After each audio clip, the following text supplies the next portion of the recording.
பணிவு என்பது உயர்ந்த உள்ளம் கொண்ட பலசாலியின் அடையாளம். பலவீனமானவன் எப்போதும் சத்தமிட்டு கொண்டே இருப்பான். சத்தம் போடும் சிற்றோடையை விட அமைதியா இருக்கும் ஆழ்கடலே அதிக வலிமை கொண்டது. அதுபோல ஆரவாரம் செய்யும் பிடிவாதத்தை விட அமைதியான பணிவே அதிக அதிகாரம் கொண்டது. விலை உயர்ந்த நகைகளும் ஆடம்பரமான உடைகளும் உங்களை அழகாக்கலாம். ஆனா உங்களுக்கு மதிப்பை தருமா? ஐயன் வள்ளுவன் சொன்னது போல, ஒருவருக்கு உண்மையான அணிகலன் அணியும் நகைகள் அல்ல, அவர் பேசும் அன்பான சொற்களும் அவரிடமுள்ள அடக்கமான பண்புமே உலகத்தில் அதிக மதிப்பை கொடுக்கும். நிறைய பேர் நினைக்கிறாங்க, பணிவா இருந்தா மற்றவங்க நம்மளை குறைச்சி எடை போடுவாங்கன்னு.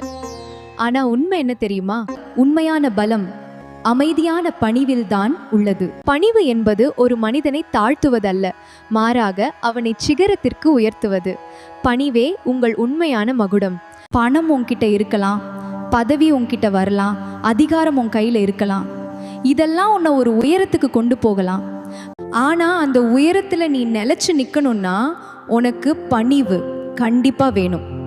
ஏன்னா பணம், பதவி, அதிகாரம் இதெல்லாம் ஒரு தற்காலிக அடையாளம். பணிவு என்பது உன் நிரந்தர முகவரி. அடையாளங்கள் மாறலாம், ஆனால் உன் குணம் மாறக்கூடாது. 1000 சொற்கள் அங்கே அர்த்தம் இழந்து போகும், உன் ஒரு துளி பணிவு அங்கே ஆயுதமின்றி வெல்லும். உண்மையான வெற்றி என்பது அடுத்தவரை வீழ்த்துவதில் இல்லை, அவர்களை உங்கள் பண்பால் வெல்வதில் தான் இருக்கிறது.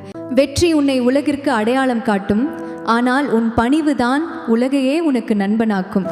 உன்னை பிடிக்காதவரையும் உன் குணத்தால் பணிய வைப்பதுதான் உண்மையான கெத்து.